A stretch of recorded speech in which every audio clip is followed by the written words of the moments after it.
his mom and dad, and the legion of fans of the 24. Now the business at hand is getting ready to race on Thursday. It's Sprint Cup practice on FS1, presented by Chevrolet. Defending Daytona champ Joey Logano is first in the practice line. Dale Jr. did a sit-down with Larry Mack. You'll see later today. Brad Keselowski, Chase, and those who will be chasing him in the Can-Am Duel at Daytona tomorrow night here on FS1. Duel number 1 sets the inside lane to come down to green in the Daytona 500. Duel 2 sets the outside. The highest finishing non-chartered or open team in each duel will make the 500. Ryan Blaney and Matt DiBenedetto already locked in on qualifying time, as are the 36 drivers whose cars are chartered into this and every Sprint Cup race this season. The temperature hit in the low 70s earlier today. Right now, 66. Winds out of the east-northeast at about 12, and the track temp not quite 90 degrees. Okay, track's home for practice. We're all the rookies. Because they usually, as soon as the track home for practice, I got to get out there. I got to go. Casey Mears, first car on the track. Casey Mears first out onto the track. Let's go downstairs to Jamie Little. Well, Mike, it's the first of 2 practices for tomorrow night's dual races. And like always at Daytona, there's different approaches. Joe Gibbs Racing teammates Kevin Harvick, Martin Truex Jr. opting to sit this practice session out. But, Daryl, you asked about the youngsters. 20-year-old Chase Elliott, who's the pole sitter. I talked to his team. They want to get out as quickly as possible, run as many laps as possible, and they would even like to do some drafting. But only with veteran drivers who will have his best interest at heart, he can run with and learn from. He's getting ready to go out right now. Let's go over to Matt Yoka. And Jamie, one of the main reasons why JGR is sitting out this practice session is their teammate, Matt Kenseth, who scored the outside front row for the Daytona 500. Their team spent so much time in post-qualifying teardown, like the other teams as well, that they didn't get a chance to swap the car over and get it ready for today's practice sessions. They spent much of today, even though they were allowed to come in an hour earlier, much of today just getting this car ready. Now they're going to go out in the second session with their JGR teammates, do some drafting just in-house, and then park it. They're pretty pleased about their rocket. So a leisurely pace there for the JGR team. Now, Brian Vickers in Tony Stewart's number 14 with post-qualifying issues, measurement of the track bar after that car settled down in the air and came back in for qualifying. Kevin Harvick as well. They will each start their Can-Am duel from the back due to that violation. That's how you know when you're ready to go. You just clean it in, vacuum out the inside a little bit, dust it off. You're ready to go. You had that shot of Brian Vickers going up there. Big hit for him on Saturday night at Sprint Unlimited. Good to see him doing okay. And I spoke to him. He said, yeah, it was a big hit. And I think, you go driver's side into these walls, even with the safer barriers, it's going to be a heck of a lift. Well, they said Chase wanted to go out with people that would kind of watch out for him, take care of him. I can think of 7 or 8 guys that I want to go out with that he's affiliated with. Teammates, Stuart Oscar, those are some good guys. You see right here what happened to Ryan Saturday night in the Unlimited. He lost the tire going down toward turn 1, and it was on from there. Yeah, not a whole lot you can do, just holding on tight. When you have a tire that's going down like that, there's not much you can do other than slow the car down a little bit and hold on tight. How much of a factor, not in the crash itself, but in the effect on you, that Brian Vickers had not been in a race car in nearly a year? There's no doubt when you get back into the car and it's been a long time, and let's be honest, everybody's a little rusty out there, but Brian Vickers, it's been quite a while since he's been in the car, especially in these conditions.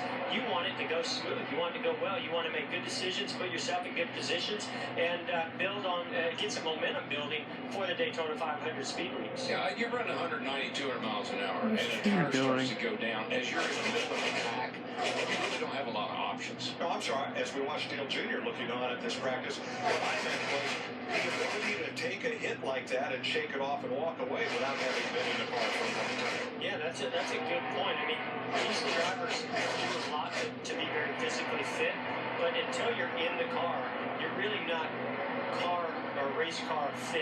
there's a time frame that it takes, and a lot of these guys that were in the cars all last year, they went through the off season, they really are still in pretty good fitness as far as race shape, is what I like to call it. Now Brian, he's very physically fit, he works a lot, so I don't think there's any of that, but sitting in that seat, taking some of those loads and taking that hit had to be pretty foreign to his body for that to happen like that. Yeah, Mike, I've worked out, through the years worked out a lot, but when you get in a race car, you use muscles that you don't realize you use until you get all that stress and strain. Then every muscle in your body is tight and tense. Especially your neck. There's not a lot you can do to train your neck other than be out there in the race car.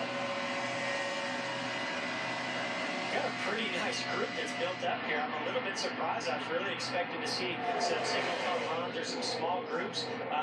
I think this is a sign of not only a great rookie class, but some teams out there that really want to get some experience under their belt, like our pole sitter Chase Elliott, who's in the middle of this. I'm not so sure that he's really comfortable being at the back of this huge pack right now this early in practice. So this is 18 cars in one practice group here. Yeah, Jeff, there's so much pressure on Chase. You think he's starting on the pole if he doesn't wreck that car. And so he's not only got the pressure of being on the pole, he's the youngest pole sitter down here, a rookie, but now he's got to think about, I can't wreck this car, I can't wreck this car. But what happens when you say, I can't wreck this car? You wreck the car. There are the two rookies. Look at Ryan Blaney, right stuck in the middle. Yeah, here's what I see. This is really important for all these drivers, but especially the rookies, to get themselves in position to learn what they need to learn to go race strong in the duels tomorrow, get ready for that Daytona 500 on Sunday, and you're going to be in this position. You're going to be 3 wide in the middle. So you better get used to what it's going to be like. You need to know how your car is driving, what kind of speed that the car has. So it's important to get into these positions. The downside is, when you're in these positions, it's really easy for something to go wrong. Yeah, you don't want to start racing a crappy car. You don't want to say, I went out there and I didn't want to practice, I didn't want to take a chance, and you can't drive the car, and you get in trouble because of that. So it's a two-edged sword. You got to do it, but man, is it edgy.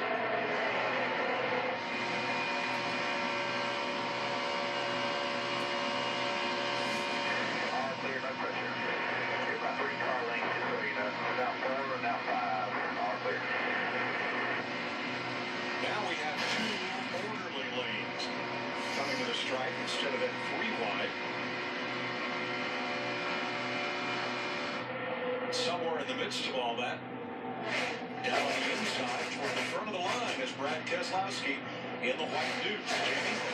Mike, one of the stories during Speed Weeks is these Penske cars and the Ford noses. They brought something new this year, and they're very excited about it. I went and talked to Paul Wolf, his crew chief, about Brad's car in the Sprint Unlimited, and he said Brad said that was the best car he's ever had at a restrictor plate race. He was very happy with it, but the downside, we all saw it, he got trash on the grill, and it wouldn't come off even when he sucked up behind somebody. That is still a concern, and they're looking at trying some different size mesh on that grill moving forward. And we say grill, but that's a misnomer because the grill on these cars, unlike your car, is pretty much a decal or a sticker.